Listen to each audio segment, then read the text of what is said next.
दुनिया का कोई भी माता पिता हो, अपने बच्चों के बेहतर भविष्य के लिए वह दिन रात मेहनत करते हैं कि हमारा बच्चा आगे पढ़ लिख कर कोई बड़ा आदमी बन जाए।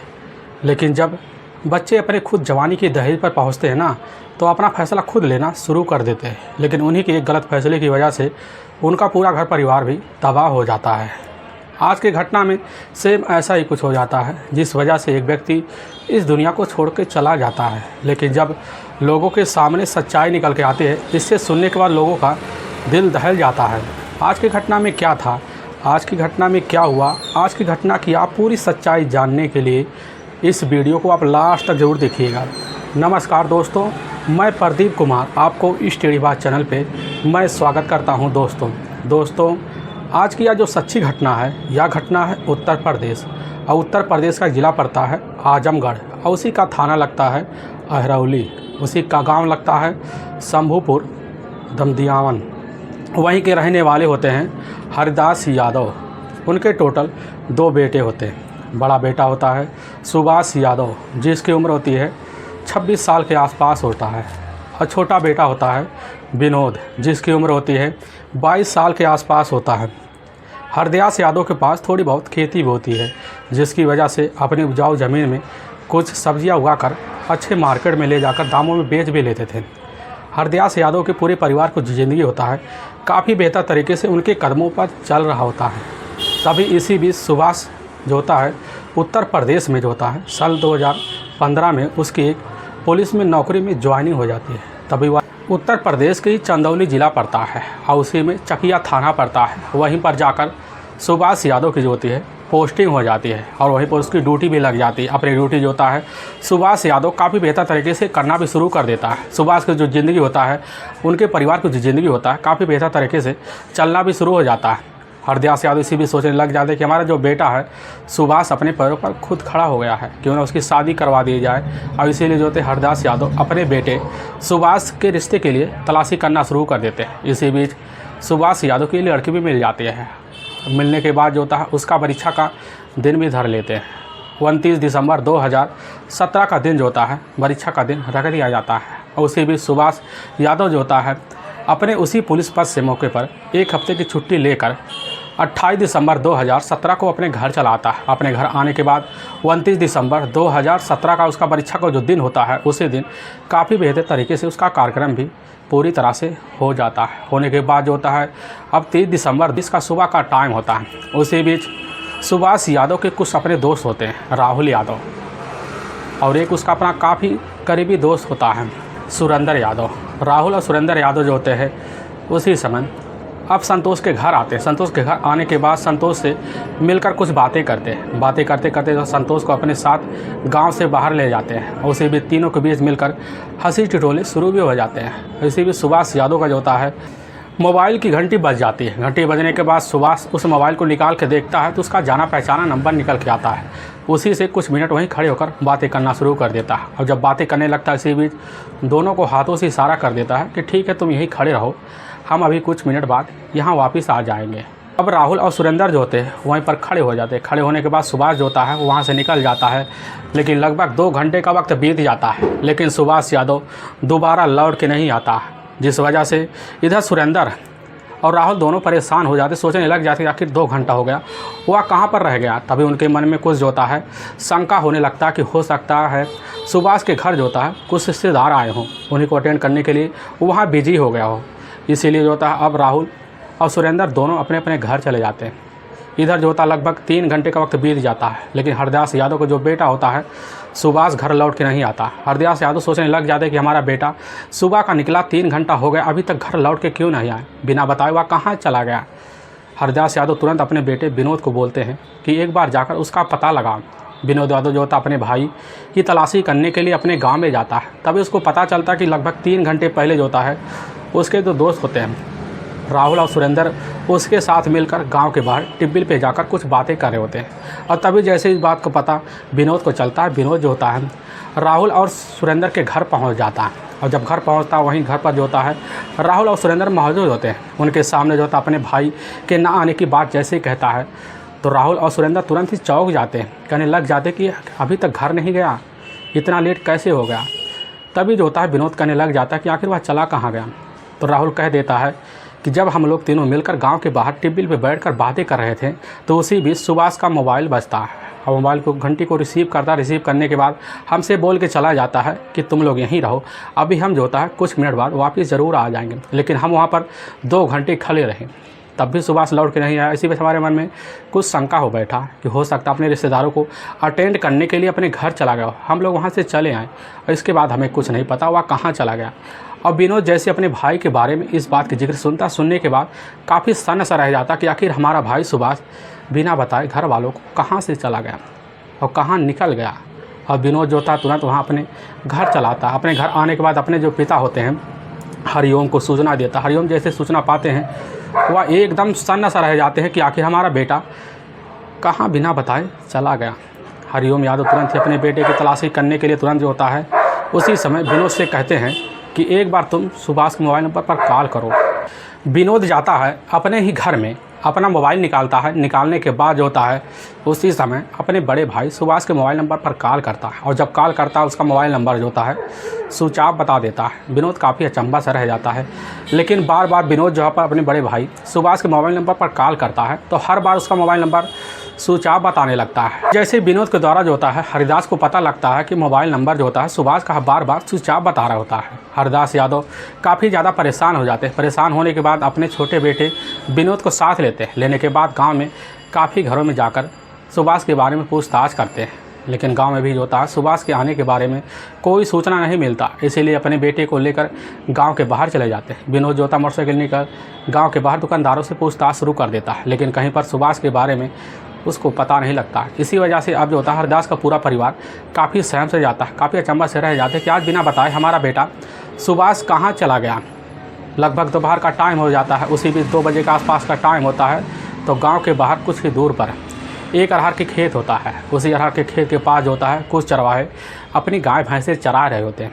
तभी उसी में से कुछ लड़के के जो होते हैं गाय वहाँ जाकर अरहर के खेते में घुस जाते हैं। अब बच्चे जो होते हैं अपनी गाय हाँकने के लिए अरहर के खेत के अंदर घुसने लगते हैं। तभी देखते हैं अरहर खेत जो होता है काफ़ी टूटा हुआ पड़ा है और आगे बढ़ते देखते कि वहाँ पर एक डेड बॉडी पड़ी हुई है। और जैसे ही बच्चे देखते बाद कहने लगते या तो हमारे चाचा जो होते हैं सुभाष है। तुरंत वह बच्चे के मुंह से वहीं चीख निकल पड़ता है। काफ़ी बच्चे इकट्ठा हो जाते हैं। इकट्ठा होने के बाद अपनी गांव की तरफ भागते हैं। भागने के बाद इसकी सूचना जो होता है सुभाष के जो पिता होते हैं हरदास यादव को देखते हैं। हरदास यादव को देखते हैं तुरंत समय कहने लग जाते कि बेटा तुम्हारी नज़रों ने कुछ गलत देखा है, एक बार जाके देखो कहीं वह जो होता है बॉडी किसी और का नहीं है। लेकिन वह कहने लग जाते कि साहब हम तो सुभाष चाचा को अपने करीबी से जानते हैं, उनको पहचानते हैं। लेकिन जैसे बच्चों की बात जो होता है हरदास सुनने के बाद काफ़ी सन्न सा रह जाते हैं। तुरंत अपने बेटे विनोद को लेते हैं। विनोद को लेने के बाद उसी अरहर के खेत में पहुंचते हैं। जैसे देखते हैं अपने बेटे जो था सुभाष की डेड बॉडी एक लहूलुहान अवस्था में वहीं अरहर के खेत में पड़ी हुई है। तभी हरदास यादव जो होते हैं वहीं चक्कर खा के गिर पड़ते हैं। और इसकी खबर जो होता है पूरे गांव में जो होता है आग की तरह फैल जाता है। गांव वाले सभी इकट्ठा हो जाते हैं। सभी लोग जो होता है सुभाष यादव के बॉडी को काफ़ी ध्यान से देखते हैं। तो उसी में एक व्यक्ति होता है, वह व्यक्ति जो होता है अपने ही नज़दीकी पुलिस थाने अरवली में फ़ोन कर देता है। फ़ोन करता है तो वहाँ के थाना प्रभारी होते हैं रमेश चंद्र यादव। रमेश चंद्र यादव जैसी ही खबर पाते हैं तुरंत ही अपने दल बल टीम को इकट्ठा करते हैं। इकट्ठा करने के बाद उसी अरहर के खेत में अपने जिप्सी सहित पहुंचते हैं। पहुंचने के बाद रमेश चंद्र यादव कांस्टेबल सहित जो होता है सुभाष चंद्र यादव के बॉडी को अच्छे से देखभाल करना शुरू कर देते हैं। और जब देखने लग जाते हैं कि उसके गले पर काफ़ी गहरे घाव है, ऐसा लग रहा है कि किसी तेज़धार हथियार से इसको मौत के घाट उतारा गया है। अब जो होते हैं थाना प्रभारी काफ़ी अचंभा से रह जाते हैं। अचंभा रहने के बाद घटनास्थल का दोबारा मुआयना करते हैं। जब मुआयना करने लगते हैं उनको यह केस जो होता है काफ़ी असमंजस सा लगने लगता है, क्योंकि यह जो केस होता है एक कांस्टेबल का होता है, सुभाष यादव का होता है। इसीलिए पुलिस जो होती है उसी समय अपने से बड़े अधिकारी को सूचना देती है। बड़े अधिकारी भी आते हैं, सभी लोग उस खेत का अच्छे से मुआयना करते हैं। मुआयना करने के बाद बॉडी का मुआयना करते हैं। पुलिस जब मुआयना कर लेती है तो वहाँ पर जो खड़े होते हैं हरदास यादव से पुलिस पूछने लग जाती है कि आखिर आपको क्या लग रहा है, आपके बेटे के साथ ऐसा कौन कर सकता है। हरदास यादव कहने लग जाते कि साहब हमारा बेटा तो अभी 3 दिन पहले ही पुलिस कांस्टेबल पद से छुट्टी लेकर अपने गांव आया था। उसका परीक्षा कल ही था, परीक्षा अच्छे तरीके से निकल भी गया था, लेकिन उसकी किसी के साथ कोई दुश्मनी नहीं था। ऐसे ही जैसे वह थाना प्रभारी सुनते हैं रमेश चंद्र यादव, सुनने के बाद जो होता है उसी समय सुभाष यादव के बॉडी को अच्छे से पंचनामा करने के बाद अपने नज़दीकी सरकारी अस्पताल में पोस्टमार्टम के लिए भिजवा देते हैं। और हरिदास के ही तहरीर पर अज्ञात हत्यारों के विरुद्ध जो होता है हत्या का मुकदमा दर्ज कर लेते हैं। दर्ज करने के बाद पुलिस की टीम जो होती है अब यह मामला जो होता है काफ़ी गंभीर सा समझ लेती है। समझने के बाद जो होती है पुलिस इस केस की छानबीन करने के लिए जो होता है इस केस में लग जाती है। लग जाने के बाद पुलिस की टीम जो होती है दूसरे दिन का वही दोपहर का टाइम होता है। इसी बीच पुलिस जो होती है सबसे पहले जैसे ही विनोद के द्वारा पता चलता है कि असल में इसके जो दोस्त होते हैं राहुल और सुरेंद्र ने हमसे यह बात जाहिर की थी कि आखिर भी उसके मोबाइल पर एक कॉल आया था। उसी कॉल के आने के बाद जो था रिसीव कर वह कहीं चला गया था। और रमेश चंद्र यादव थाना प्रभारी जैसे ही विनोद यादव की बात सुनते हैं, सुनने के बाद जो था सबसे पहले अब सुभाष यादव के मोबाइल नंबर का जो CDR डिटेल होता है और लास्ट लोकेशन होता है पूरी तरह से निकाल लेते हैं। और जब निकाल लेते हैं तो उसी में लास्ट कॉल के तहत जो होता है पता चल जाता है कि असल में इसी नंबर पर लास्ट कॉल करने वाली कोई और नहीं होती है, एक लड़की होती है जिसका काल्पनिक नाम होता है ज्योति। और जैसे पुलिस पता पाती है ज्योति के बारे में पता पाने के बाद पुलिस की टीम होती है बिना देर किए ज्योति को अपनी कस्टडी में लेती है और थाने ले आती है। ज्योति से पुलिस पूछताछ शुरू कर देती है। पहले ज्योति होती है पुलिस के सामने इधर उधर की बातें करती है, लेकिन वहीं पर एक महिला कांस्टेबल होती है जो काफ़ी तगड़ी होती है। तभी ज्योति से उसी समय काफ़ी तेज तरार पूछना शुरू कर देते हैं और ज्योति के सामने जो होता है वही लास्ट CDR डिटेल निकाल के दिखा देती है। दिखाने के बाद ज्योति का जो चेहरा होता है पूरी तरह से उतर जाता है। तुरंत जो होता है सुभाष की हत्या का जो जुर्म होता है कबूल करते हुए जो कहानी सबके सामने बयां करती है, इससे सुनने के बाद लोगों का कलेजा भी दहल जाता है। असल में इसी उत्तर प्रदेश का जिला पड़ता है आजमगढ़ और उसी का एक थाना लगता है अहिरौला और उसी का एक गांव लगता है छितौना गांव। वहीं के रहने वाले होते हैं राम किशोर यादव, जिनके टोटल 4 बच्चे होते हैं। लेकिन जो तीसरे नंबर की बेटी होती है वह होती है ज्योति उर्फ पिंकी यादव। ज्योति उर्फ पिंकी यादव की उम्र होती है उस समय मात्र 21 साल के आसपास होता है।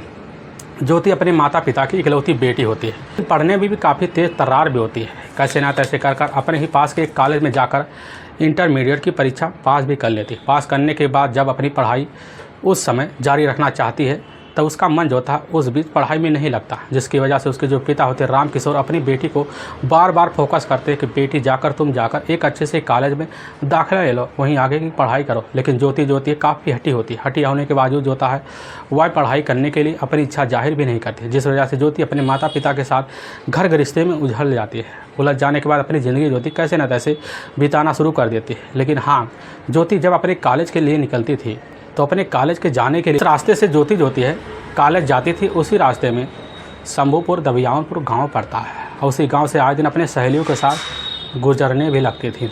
तभी उसी बीच जो होता है उसी दबियापुर गांव का रहने वाला होता है, वह होता है सुभाष यादव। सुभाष यादव जो होता है उसी बीच अपने गांव के बाहर आकर जब देखता कि लड़कियां जो होती है स्कूल के निकल जा चुकी है तो वह रास्ते में आकर जो होता है खड़ा हो जाता है। तभी उसी बीच उसकी नज़र जो होता है जाकर ज्योति के ऊपर पड़ जाता है और जैसी ज्योति की खूबसूरती देखने के बाद जो होता सुभाष खूबसूरती देखकर उसका एक ही नज़र में दीवाना हो पड़ता है। दीवाना होने के बाद जो होता है उसके पीछे अब आए दिन पड़ा रहता है।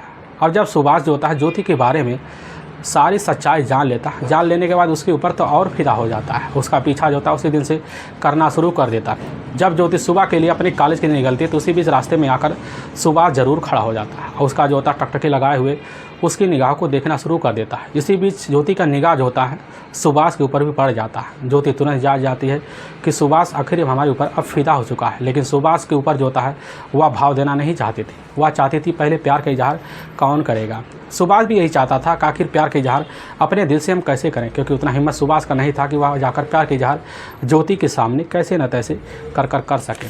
लेकिन सुभाष का जो होता है जीवन अब इसी तरह जो होता है इंतज़ार में बीतना शुरू हो जाता है और बीतने भी लग जाता है। तभी सुभाष सोचता है क्यों ना अपने दिल को हिम्मत रख के जाता है ज्योति के सामने एक दिन अपने प्यार का इजहार हम जाकर ज़रूर कर दें। इसी बीच सुभाष जो होता अपने दिल में हिम्मत रख कर एक दिन जैसे ही सुबह का टाइम होता उसी बीच ज्योति अपने कॉलेज के लिए निकल पड़ती है और सुभाष जाता एक पेड़ के नीचे अपने रास्ते में खड़ा हो जाता। खड़ा होने के बाद ज्योति का इंतजार करता है। देखता ज्योति है अकेली जा रही है। जाकर ज्योति का हाथ पकड़ लेता है और उसी पेड़ के नीचे ले जाता है। ज्योति से वहीं तुरंत ही बात करना शुरू कर देता है। सुभाष कहने लग जाता है कि हम तुमसे एक बात करना चाहते हैं। ज्योति काफ़ी हड़बड़ा रही थी, कहने लग जाती अगर कोई हमें यहाँ साथ देख लेगा ना तो हमारी काफ़ी ज़्यादा बदनामी होगी, इसलिए तुम्हें जो जल्दी कहना है जल्दी से कह दो। लेकिन ज्योति के मन में वह बात ज़रूर भनक मार रही थी कि आखिर सुभाष हमसे कहना क्या चाहता है। लेकिन ज्योति के नखड़े वहाँ काफ़ी बढ़ गए होते हैं। लेकिन सुभाष अपने अंदर काफ़ी हिम्मत जुटाता है। जुटाने के बाद तुरंत ही अपने प्यार का इजहार जो होता है ज्योति के सामने कर देता है। और जैसे ही करता है ज्योति उस समय भन्ना आ जाती, कहने लग जाती है कि हम तुमसे तो कतई प्यार भी नहीं करते हैं, क्योंकि तुम काफ़ी बिगड़ेले किस्म में आदमी हो। सुभाष कहने लग जाता है कि हम काफ़ी सीधा साधा हैं, अपनी दुनिया पर हम विश्वास करते हैं। लेकिन ज्योति उसके प्यार को वही जो होता है इग्नोर करके वहाँ से चली जाती है। इधर जो होता है सुभाष जब इग्नोर करने की बात सुनने के बाद काफ़ी नाखुश हो जाता है। अपने घर आकर अपनी रात कैसे ना तैसे तन्हाई भरी बिता लेता है। सुबह के टाइम इंतजार करता है और जैसे ही रास्ते में जाकर खड़ा होता है उसी भी ज्योति जो होती है अपनी कुछ सहेलियों के साथ वहाँ जा रही होती है। और जैसे सुभाष को देखने के बाद सहेलियों से पीछे हो पड़ती है। अपने हाथ से ज्योति है एक चिट्ठी गिरा देती है और सुभाष जैसे चिट्ठी को देखता है दौड़ के उस चिट्ठी को उठा लेता है, अपने पास रख लेता है। लेकिन रखने से पहले जो होता है सुभाष ज्योति को टकटकी लगाए हुए देखता चला जाता है, जब तक ज्योति उसके आँख से ओझल नहीं हो जाता। और जैसे ओझल हो जाती है तुरंत ही सुभाष चिट्ठी को खोलता है और जो पढ़ा हुआ देखता, देखने के बाद उसका जो होता खुशी का कोई ठिकाना नहीं लगता। ऐसा लगता है सुभाष का पूरी मुराद अब पूरा हो गया है। सुभाष जो होता उसी दिन से अपने प्यार का जो होता है पूरी तरह से अपने दिल के अंदर समा लेता है। और जब भी सुबह का टाइम होता है सुबह के टाइम जरूर आकर रास्ते में खड़ा हो जाता है और ज्योति से मिलकर वहीं बातें करता है। दोनों के बीच बातें और प्रेम प्रसंग का जो सिलसिला होता है बेधड़क चलना शुरू हो जाता है। इसी बीच सुभाष जो होता है कुछ नौकरी भी नहीं करता है, लेकिन अपनी नौकरी पाने के लिए जो होता है अपनी ज़िंदगी बनाने के लिए काफ़ी मेहनत भी करता है। उसकी इच्छा होती है कि हमें जो होता है जल्द से जल्द पुलिस में पोस्टिंग मिल जाए और इसी फिराक में वह जो होता है सुभाष से लगा भी रहता है। तभी उसकी जो मेहनत होती है थोड़ी बहुत रंग लाती है। वह जाकर ट्रेनिंग भी देता है, उसकी परीक्षा भी हो जाती है। इसी भी ज्योति और सुभाष के जो प्यार के जो चर्चे होते हैं पूरी तरह से आस पड़ोस के गांव में गूंज जाते हैं। गूंजने की वजह से इसकी खबर जो होता है ज्योति के जो पिता होते हैं राम किशोर के कान में पहुंचता है। और जैसे अपने बेटे के बारे में बात सुनने के बाद तुरंत ही काफ़ी भन्ना जाते हैं। भन्नाते ही जो होता है उसी समय शंभूपुर और दबियानपुर गांव पहुंच जाते हैं। पहुंचने के बाद जो होता है हरिदास से अपनी बेटी के बारे में सारी बात कहना शुरू कर देते। कहने लग जाते कि अपने बेटे सुभाष को समझा लो कि हमारी बेटी जो होता है ज्योति का रास्ते ना रोके और ना उसके साथ छेड़छाड़ी करे। लेकिन अगर हम अपनी बेटी और सुभाष के बारे में कुछ भी सुनते हैं तो हमारे लिए और आपके लिए तो अच्छा नहीं होगा। और जैसे ही यह बात हरिदास सुनने के बाद वह काफ़ी सन्न सा रह जाते कि हमारा बेटा आखिर में किस लाइन पर चल पड़ा है। और जैसे शाम का टाइम होता है, शाम के टाइम में जैसे सुभाष होता है हरदास के पास पहुंचता है। हरदास अपने बेटे को समझाते हुए कहने लग जाते कि बेटा तुम्हारी तो पूरी ज़िंदगी पड़ी है, अगर तुम पढ़ लिख लोगे तुम्हारे लिए काफ़ी सारी लड़कियां की लाइन लगा देंगे। जब काफ़ी समझा देते हैं तो अपने पिता का जो बात होता है सुभाष पकड़ लेता है। पकड़ लेने के बाद जो होता है अपनी नौकरी पर फोकस करना शुरू कर देता है और करने भी लग जाता है। तभी उसकी जो होती है मेहनत भी रंग लाती है और उसकी जो होती है पुलिस में नौकरी लग जाती है। साल 2015 में नौकरी लगने के बाद जो होता है उसकी पहली पोस्टिंग जो होता है उत्तर प्रदेश के ही चंदौली के ही चकिया थाने में लगती है। और लगने के बाद अपनी जो होती नौकरी काफ़ी बेहतर तरीके से करना शुरू कर देता। हाँ, लेकिन जब भी मौका मिलता सुभाष जो होता है अपनी प्रेम का ज्योति के मोबाइल नंबर पर कॉल करके उससे बात भी कर लिया करती। ऐसे बात करते कि इनकी ज़िंदगी का जो होता लगभग 2 साल का वक्त बीत जाता है। लेकिन ज्योति जब खबर पाती है तो खुशी चल पड़ती है, सोचने लग जाती चलो हमारे प्रेमी का जो होता है नौकरी लग गया। हमारे पिता जो होते हैं पूरी तरह से शादी के लिए राज़ी हो जाएंगे। ज्योति इस बात की जिक्र जो होता है अपने पिता राम किशोर से कर देती है और राम किशोर जैसे सुनते सोचते हैं चलो हमारी बेटी का जो जीवन होता है लग रहा है काफ़ी बेहतर तरीके से बीतेगा। क्योंकि ज्योति का जो करीबी है सुभाष, क्योंकि उस समय नौकरी पा चुका होता है, नौकरी पाने की वजह से जो होता है उसके घर परिवार का खर्चा भी चल जाया करता है। और सुभाष जो होता है ज्योति का ही बिरादरी का होता है, इसलिए राम किशोर सोचते हैं क्यों ना चले अब सुभाष और ज्योति का रिश्ते की बात किया जाए। राम किशोर जाते हैं और शंभूपुर दबियान गांव पहुंच जाते हैं। पहुंचने के बाद हरिदास जो होते हैं वही मौजूद होते हैं। उन्हीं के सामने अपनी बेटी के रिश्ते की बात जैसे ही करते हैं तो हरिदास को जो होता है वही पुराना दिन याद आ जाता है। क्योंकि ठीक 2 साल पहले जो होता है राम किशोर ने ही अपनी बेटी के जो होते हैं बारे में सारी शिकायत जो होता है हरिदास के सामने किए थे, जिसकी वजह से हरिदास को काफ़ी धमकाए भुकाए थे। हरिदास को तुरंत ही इस बात को याद आ जाता। आने के बाद उसी समय जो होता है उन्हीं के सामने सुभाष भी खड़ा होता है। सुभाष खड़ा होकर देख कर जो होता है हरिदास एक बार सुभाष के ऊपर नज़र फेरते हैं। सुभाष जो होता है अपने पिता के ही इशारों पर चलना शुरू कर देता है। वहीं पर हरिदास जो होते हैं राम किशोर से जो होता है उसकी बेटी के रिश्ते के लिए इनकार कर जाते हैं। और जैसे ही राम किशोर इस बात की जिक्र सुनने के बाद अपने घर चले आते हैं। आने के बाद ज्योति को सारी बात बता देते हैं और ज्योति जैसी बात सुनने के बाद काफ़ी रोना और चीखना चिल्लाना शुरू कर देती है। जिन्हें चिल्लाने की वजह जो होती है उसकी जो माँ ज्योति से सारी बात जानना चाहती है। ज्योति अपनी माँ के सामने सारी बात रख लेती है कि हमारे साथ 2 साल से जो होता है सुभाष शोषण कर रहा था, हम उसके पीछे खिलवाड़ों की तरह खेल रहे थे। और जैसे ही ज्योति के भाई को सर्वेश जैसे अपने बहन के बारे में सारी सच्चाई जानता है, जानने के बाद भन्ना जाता है। सर्वेश सोचने लग जाता है जिसने हमारी बहन के साथ 2 साल इज्जत के साथ खिलवाड़ किया उसके ज़िंदगी को तो हम कभी बनाने नहीं देंगे। और सर्वेश आता है, इसकी शिकायत जो होता है अपने पिता जो होता है राम किशोर से कर देता है। राम किशोर सोच लेते हैं कि आखिर जिसने हमारे बेटे के साथ ऐसा खिलवाड़ किया उसकी ज़िंदगी भी हम भी नहीं बनने देंगे। और राम किशोर और सर्वेश जो होते हैं उसी दिन जो होता है सुभाष को अपने रास्ते से हटाने के लिए पूरी प्लान बना लेते हैं। सोचने लग जाते हैं कि आज के बाद अपने बेटी के साथ जिसने भी खिलवाड़ किया उसको तो हम जिंदा नहीं छोड़ेंगे। और इसी फिराक में लगे रहते हैं। तभी सर्वेश को पता चल जाता है कि 29 दिसंबर 2017 को ही सुभाष यादव का ही परीक्षा है, उसकी शादी तय होने वाली है। और जैसे सर्वेश पता पाता उसी समय आकर इसकी सारी बात जो होता है अपने पिता राम किशोर को बता देता है। राम किशोर जैसे सुनते हैं उसी समय सोचते हैं चलो इसी प्लान के तहत जो होता है अब हम जो होता है सुभाष को अपने रास्ते से हटा देंगे। तभी 28 दिसंबर 2017 के दिन जो होता है सुभाष यादव अपने ड्यूटी से 1 हफ्ते की छुट्टी लेकर अपने घर चला आता। आने के बाद जो होता है 29 दिसंबर 2017 को अपना परीक्षा भी पूरी तरह से निपटा लेता है। निपटाने के बाद जो होता है जैसे ही 30 दिसंबर 2017 का सुबह का टाइम होता है उसी बीच सुभाष अपने 2 दोस्तों राहुल सुरेंद्र दोनों के साथ मिलकर जो था सुभाष अपने गांव के बाहर निकल जाता है। और जैसे निकलता तो उसी बीच उसका मोबाइल का घंटी बज जाता है। सुभाष मोबाइल को देखने के बाद उसको लग जाता है ज्योति का कॉल, उसको रिसीव करता है। ज्योति उसी फ़ोन में बोल बैठती है कि हम अपने गांव छिताना गांव के एक अरहर के खेत में मौके पर मौजूद होते हैं, वहीं तुमसे मिलना चाहते हैं, कुछ अर्जेंट बात करना चाहते हैं। सुभाष जैसे इस तरह की बात जो होता है वहीं फ़ोन के द्वारा सुनता, सुनने के बाद अपने दोस्तों को कह जाता है तुम यहीं पर रुको, अभी हम जो होता है कुछ वक्त बाद वापस आ जाएंगे। सुभाष जो होता तुरंत ही अपने दोस्तों से यह बात कहकर वहाँ से निकल जाता है और छिताना गाँव के ज्योति के द्वारा बुलाए हुए उसी जगह पर अरहर के खेत में पहुँच जाता है। और पहुँचता है ज्योति से मिलकर वहीं कुछ अकेले में बातें करना शुरू कर देता है। तभी इसी बीच ज्योति के जो पिता होते हैं उसी अरहर के खेत में राम किशोर और उसका अपना जो भाई होता है सर्वेश, और सर्वेश के जो दोस्त होते हैं आनंद और संजय और एक और होता है मनोज, मौके पर तीनों दोस्त उसी अरहर के खेत में छुपे हुए बैठे होते हैं। जैसे सर्वेश देखता है उसकी जो बहन होती है ज्योति सुभाष यादव से मिलकर वहीं बात कर रही है तो तुरंत ही सर्वेश जो होता अपने तीनों दोस्तों संजय, आनंद और मनोज को इशारा कर देता है। तीनों जाकर एकाएक जो होता है उसी समय अब संतोष के ऊपर टूट पड़ते हैं। अब जब टूट पड़ते हैं तो उसी बीच जो होता है संतोष भागना शुरू कर देता है, लेकिन पकड़कर उसको वहीं पर उसी समय तीनों मिलकर गला दबाकर हत्या कर देते हैं। और उसके शरीर पर वहीं से एक तेज़दार हथियार निकालते, उसके शरीर पर काफ़ी वार करते ताकि लगे सुभाष दोबारा इस दुनिया में बचे ही नहीं। और इसी बीच जब जान जाते हैं कि सुभाष इस दुनिया को छोड़ के जा चुका है, उसी बीच राम किशोर और सर्वेश, आनंद यादव, मनोज यादव और संजय यादव पांचों मिलकर अपने अपने घर चले आते हैं। अपनी ज़िंदगी पांचों काफ़ी बेहतर तरीके से बिताने की कोशिश भी करते हैं। लेकिन वाकई में दोस्तों पुलिस के सामने जैसे सच्चाई होता है ज्योति की तहरीर पर आती है, पुलिस बिना देर के होता है लगभग 15 दिन बाद राम किशोर और संजय यादव और सर्वेश यादव, आनंद यादव और मनोज यादव को अपने कस्टडी में लेती है। कस्टडी में लेने के बाद इन छाव को ले जाकर वहाँ की कोर्ट में पेश कर देती है। कोर्ट में पेश करने के बाद इन छाव पर काफ़ी गंभीर धारा में मुकदमा दर्ज करके ले जाकर हमेशा हमेशा के लिए जेल के सलाखों के पीछे भी डाल देती है। दोस्तों हमें इस घटना का सुनाने का उद्देश्य किसी को परेशान करना नहीं है और ना ही किसी के दिल को ठेस पहुंचाना है, बल्कि आपको यह बताना है कि आप जहां भी रहें आप सावधान और सतर्क जरूर रहें। दोस्तों अगर आपको यह वीडियो पसंद आ रहा है तो इस वीडियो को आप ज़्यादा से ज़्यादा शेयर और सब्सक्राइब और लाइक ज़रूर करें, जिससे हम आपके बहुत आभारी रहेंगे। फिर मिलेंगे नेक्स्ट वीडियो लेकर, तब तक के लिए जय हिंद और जय भारत।